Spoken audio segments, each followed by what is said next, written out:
Assalamualaikum warahmatullahi wabarakatuh. Di sini saya Nurul Rafida dengan NIM 1906111241 jurusan Agribisnis A akan membahas tentang Rule of Law sebagai tugas mata kuliah Pendidikan Kewarganegaraan dengan Bapak Nurdiansah. Di sini saya akan membahas tentang pengertian Rule of Law, prinsip Rule of Law, ciri-ciri Rule of Law, dan hubungan Rule of Law dengan HAM. Pengertian Rule of Law. Rule of Law adalah doktrin hukum yang muncul pada abad ke-19 seiring dengan negara konstitusi dan demokrasi. The Rule of Law merupakan satu konsep yang dikemukakan oleh seorang Albert Van Dijk pada tahun 1885 yang dituangkannya dalam sebuah buku berjudul Introduction to the Study of the Law of Constitution. Latar belakang kelahiran Rule of Law yaitu: yang pertama, diawali oleh adanya gagasan untuk melakukan pembatasan kekuasaan pemerintahan negara. Yang kedua, sarana yang dipilih untuk maksud tersebut yaitu demokrasi konstitusional. Dan yang ketiga, perumusan yuridis dan demokrasi konstitusional adalah konsepsi negara hukum. Pengertian Rule of Law menurut para ahli. Menurut Philippus M. Hadjon, Rule of Law adalah negara hukum yang menurut istilah bahasa Belanda adalah Rechtsstaat. Rechtsstaat ini lahir dari suatu perjuangan menentang suatu absolutisme, ialah dari kekuasaan raja yang semena-mena untuk dapat mewujudkan negara yang didasarkan pada suatu peraturan perundang-undangan. Oleh karena itu, di dalam proses perkembangannya, Rechtsstaat ini lebih memiliki ciri yang revolusioner. Menurut Frederick Gestel, ada 4 unsur pokok untuk berdirinya satu Rechtsstaat, yaitu yang pertama yaitu hak-hak manusia. Yang kedua, pemisahan atau pembagian kekuasaan untuk menjamin hak-hak itu. Yang ketiga, pemerintahan berdasarkan peraturan-aturan.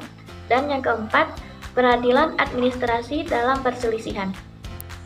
Menurut Sunarjati Hartono, Rule of Law adalah menjamin apa yang diperoleh masyarakat ataupun bangsa yang bersangkutan dipandang sebagai keadilan, khususnya pada keadilan sosial. Dan menurut Satipjo Raharjo, Rule of Law adalah sebagai suatu institusi sosial yang juga memiliki struktur sosial sendiri serta memperakar budaya sendiri. Rule of Law tumbuh serta berkembang ratusan tahun seiring dengan pertumbuhan pada masyarakat Eropa, sehingga dapat memperakar sosial serta budaya Eropa yang bukan institusi netral. Menurut Friedman pada tahun 1959, Rule of Law merupakan doktrin dengan semangat dan idealisme keadilan yang tinggi. Rule of Law dibedakan menjadi 2, yaitu dalam arti formal atau in the formal sense. Pengertian secara formal ini yaitu organized public power atau kekuasaan umum yang terorganisasikan, misalnya suatu negara. Yang kedua yaitu pengertian secara formal atau hakiki atau ideological sense. Erat hubungannya dengan menegakkan Rule of Law karena menyangkut ukuran-ukuran tentang hukum yang baik dan buruk. Prinsip-prinsip Rule of Law secara formal yang termuat dalam Undang-Undang Dasar 1945. Yang pertama yaitu terdapat pada pasal 1 ayat 3 yang menyatakan bahwa negara Indonesia adalah negara hukum. Yang kedua yang termuat pada pasal 27 ayat 1 yaitu segala warga negara bersamaan kedudukannya di dalam hukum dan pemerintahan dan wajib menjunjung hukum dan pemerintahan itu tanpa terkecuali. Yang ketiga, yang termuat pada pasal 28D ayat 1, yang berbunyi, setiap orang berhak atas pengakuan, jaminan, perlindungan, dan kepastian hukum yang adil serta perlakuan sama di hadapan hukum. Dan yang terakhir yaitu yang termuat dalam pasal 28D ayat 2 yang berbunyi, setiap orang berhak untuk bekerja serta mendapat imbalan dan perlakuan yang adil serta layak dalam hubungan suatu pekerjaan.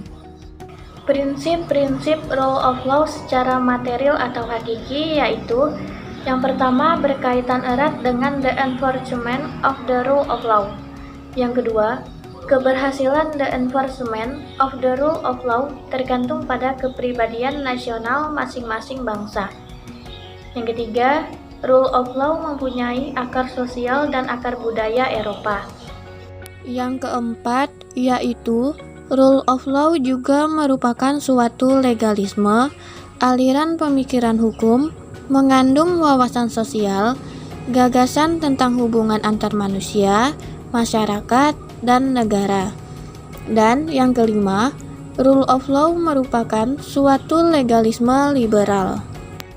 Ciri utama rule of law ada 3. Yang pertama, adanya supremasi aturan-aturan hukum atau supremacy of law.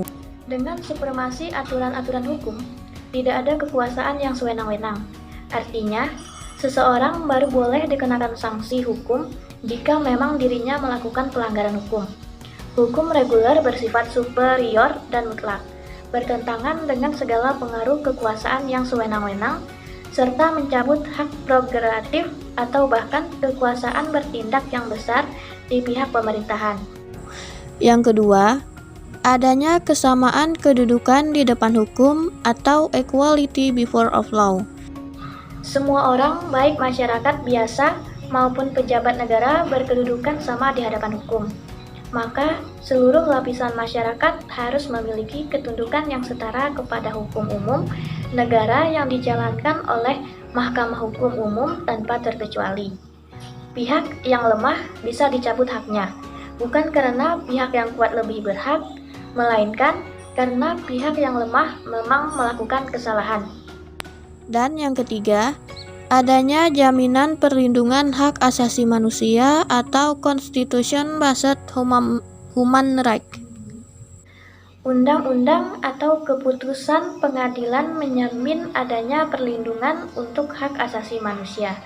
Jaminan akan perlindungan hak asasi manusia ini tertuang dalam beragam instrumen hukum HAM. Ada berbagai doktrin yang memberi ciri-ciri sebuah negara hukum seiring dengan semakin berkembangnya konsep negara hukum. Strategi pelaksanaan atau pengembangan rule of law yang pertama yaitu corak masyarakat dan identitas bangsa. Corak masyarakat dan identitas bangsa maksudnya keberhasilan the enforcement of the law harus didasarkan pada masing-masing hukum yang bersangkutan dan kepribadian nasional masing-masing bangsa. Yang kedua, akar budaya masyarakat. Akar budaya masyarakat maksudnya rule of law yang merupakan institusi sosial harus didasarkan pada akar budaya yang tumbuh dan berkembang pada suatu bangsa. Yang ketiga yaitu berkeadilan.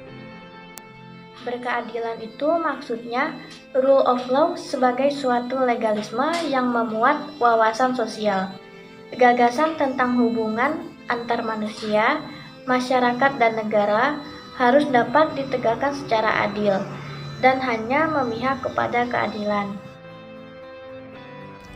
Syarat-syarat dasar terselenggaranya pemerintahan yang demokrasi menurut rule of law adalah: yang pertama, adanya perlindungan konstitusional; yang kedua, badan kehakiman yang bebas dan tidak memihak; yang ketiga, pemilihan umum yang bebas; yang keempat, kebebasan untuk menyatakan pendapat; yang kelima, kebebasan untuk berserikat atau berorganisasi dan beroposisi; Dan yang keenam, pendidikan kewarganegaraan.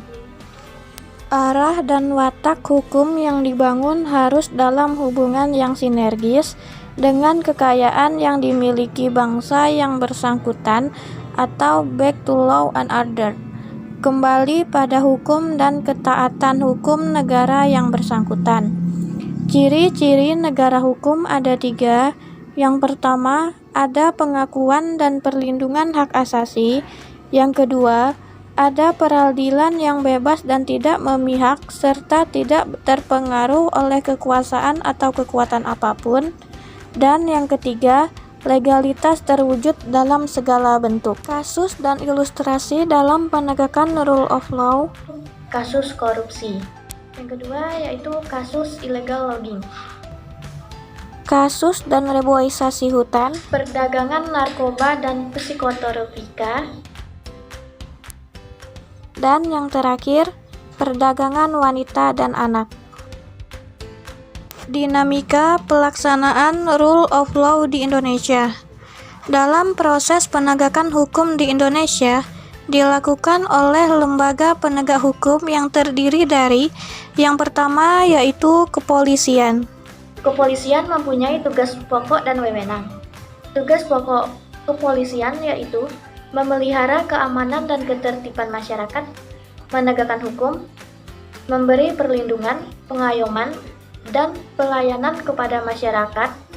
Sedangkan wewenang polisi yaitu mengawasi aliran yang menimbulkan perpecahan dan mengancam persatuan dan kesatuan bangsa, melakukan penangkapan, penahanan, penggeledahan, dan penyitaan, melakukan pemeriksaan kasus sebagai bagian dari tindakan kepolisian dalam rangka pencegahan. Yang kedua yaitu kejaksaan yang mempunyai tugas dan wewenang Melakukan penuntutan, melaksanakan penetapan hakim dan putusan pengadilan yang telah memperoleh kekuatan hukum tetap, melakukan pengawasan terhadap pelaksanaan putusan pidana masyarakat, putusan pidana pengawasan, dan keputusan lepas bermasyarakat, melakukan penyidikan terhadap tindak pidana tertentu berdasarkan undang-undang,